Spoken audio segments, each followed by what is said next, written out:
ফাতিমা রাদিয়াল্লাহু তাআলা আনহা ইন্তেকাল করলেন। কিছু সংখ্যক সাহাবীদের কাছে খবর দিয়া অল্প সময়ের ভিতরে জানাজার ব্যবস্থা করা হলো।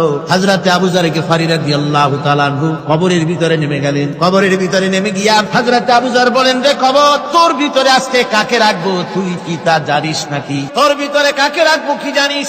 আসাদুল্লাহিল গালিব, দুনিয়ার সমস্ত কাফেরদের বিরুদ্ধে আল্লাহ রাব্বুল আলামিন যাকে বাঘ বানিয়ে পাঠালেন সেই হযরতে আলী, তার স্ত্রী রেখে যাব, খবরদার বেয়াদবি করবি না। হযরতে আবু যার বলেন, কবর রে, তোর ভিতরে আজকে যাকে রাখবো তিনি হতেছে বেহেশতের সমস্ত জওয়ানদের সরদার হবেন যারা, সেই দুইজনের মা তোর ভিতরে রাখবো, খবরদার বেয়াদবি করবি না। কোন জবাব না পেয়ে হযরতে আবু যার বলেন, ওগো কবরের মাটি, হযরতে যাকে রাখবো তিনি হলেন খাতুনে জান্নাত, বেহেশতের সমস্ত মহিলাদের সরদার ইনি হবেন যে ফাতেমা, তারে রেখে যাব, তোর ভিতরে খবরদার কোনো বেয়াদবি করবি না। আবার হযরত আবু যার বলেন, কবরের মাটি, তোর ভিতরে কারে রাখবো কি জানিস? তোর ভিতরে আজকে যাকে রেখে যেতেছি তিনি হলেন আখেরি জামানার পয়গম্বর বিশ্বনবী জনাবে মুহাম্মদ রাসূলুল্লাহ সাল্লাল্লাহু আলাইহি ওয়াসাল্লামের কলিজার টুকরা মা ফাতেমাকে তোর ভিতরে রাখবো, খবরদার কবরের মাটি বেয়াদবি করবি না। কিতাবে এসেছে হযরত আবু যারকে বাড়ি শুনতে পেলেন, আওয়াজ এলো, কে যেন বলতেছে, রে আবু যার, আমি ফাতেমা কি চিনি না, হাসান হোসেনের মা কি চিনি না, আলীর চিনি না, রাসূলের মেয়ে মা ফাতেমা কি চিনি না। আমল যদি ভালো হয় আমার ভিতরে, আমল ভালো নিয়ে যে আসবে শান্তিতে থাকবে, আর আমল যদি খারাপ হয় আমার ভিতরে তার অবস্থা চূড়ান্ত হয়ে যাবে।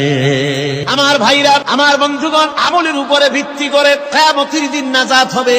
আমল যদি খারাপ হয়ে যায় কিয়ামতের দিন কেউ তাকে বাঁচাতে পারবে না। এই জন্য কিয়ামতের ময়দানে হাসরের দিনে আল্লাহর হাবিব জনাবে মুহাম্মদ রাসূলুল্লাহ সাল্লাল্লাহু আলাইহি ওয়াসাল্লাম সিজদায় পড়ে কাঁদতে থাকবেন। আল্লাহ রাব্বুল আলামিন বলেন, হাবিব রে, আপনি কাঁদেন কেন?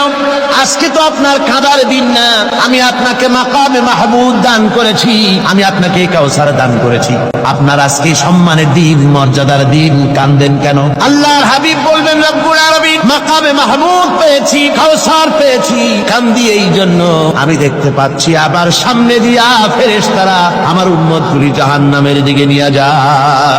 আল্লাহ রাব্বুল আলামিন বলবেন, ওগো আমার হাবিব, আমি আপনাকে ক্ষমতা দিলাম, আপনার জান্নাতি উম্মতগুলি আপনি বেছে নেন। আল্লাহর হাবিব তার জান্নাতের উম্মতগুলি বাঁচতে থাকবেন। হুজুর বলেন, আয়েশা, কোন একটি ঘোড়ার কপাল যদি থাকে সাদা, এই সাদা কপালওয়ালা ঘোড়াটা যদি অসংখ্য ঘোড়ার ভিতরে যদি হারিয়ে যায়, তাহলে সাদা কপালওয়ালা ঘোড়ার মালিক তার ঘোড়াকে পাবে কিনা বলো? হযরত আয়েশা বলেন, হুজুর অনায়াসে পাবে। আল্লাহ রাব্বুল আলামিনের হাবিব বলেন, আয়েশা রে, কিয়ামতের ময়দানে আমার যেই উম্মতেরা নামাজি ছিল, দিনদার ছিল, পরেজগার ছিল, দুনিয়া